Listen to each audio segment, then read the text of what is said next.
নমস্কাৰ নিউজৰ বাতৰিলৈ স্বাগতম জনাই ষ্টুডিঅ'ৰ মজিয়াত মই উৎপল দাস চাহক আজিৰ সংবাদ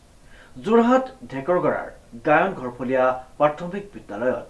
অনুষ্ঠিত হৈ যায় শিক্ষাগুৰুৰ এটি বিদায় সম্বৰ্ধনা অনুষ্ঠান ছাত্ৰ ছাত্ৰীৰ হাতে লিখা আলোচনী উন্মোচন নিউজ নাৰ বিশেষ প্ৰতিবেদন উত্তৰ পশ্চিম যোৰহাট ঢেকৰগড়াৰ 655 নং গায়ন ঘৰফলীয়া প্ৰাথমিক বিদ্যালয়ৰ পৰা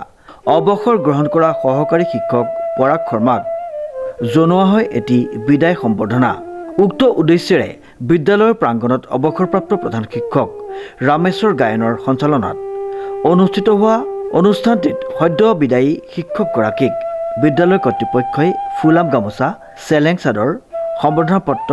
এভাগী সফুৰাৰে বিদায় সম্বৰ্ধনা জ্ঞাপন কৰা হয় বিদ্যালয়ৰ প্ৰধান শিক্ষক ৰাজেন গগৈয়ে আধৰা আৰু বিদ্যালয়ৰ ছাত্ৰ ছাত্ৰীসকলে সমবেত সংগীতেৰে শুভাৰম্ভ কৰা অনুষ্ঠানত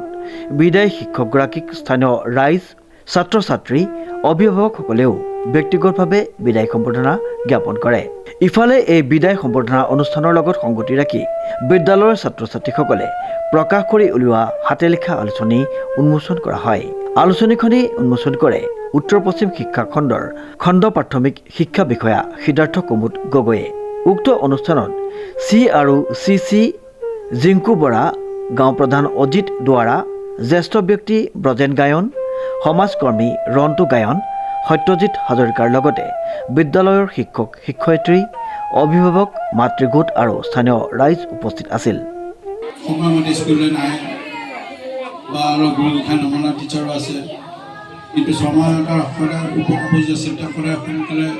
স্কুললৈ আহে আৰু ভদ্ৰ নম্ৰ আৰু স্কুলখনৰ কাৰণে তেওঁকে কষ্ট কৰিছে গতিকে তেখেতৰ অৱসৰ গ্ৰহণে আমাৰ এটা এই বিদ্যালয়ৰ কাৰণে এটা অপূৰণীয় ক্ষতি গতিকে যি নহওক এতিয়া চৰকাৰী আগতে যাবই লাগিব 60 বছৰ আমাৰ কৰ্ম জীৱনৰ 60 বছৰ আমি কৰিব লাগিব এটা অৱসৰ ল'বই লাগিব গতিকে যি নহওক আমিও এদিন অৱসৰ ল'ব লাগিব যে বাকী অনাগত দিনত যাতে তেওঁ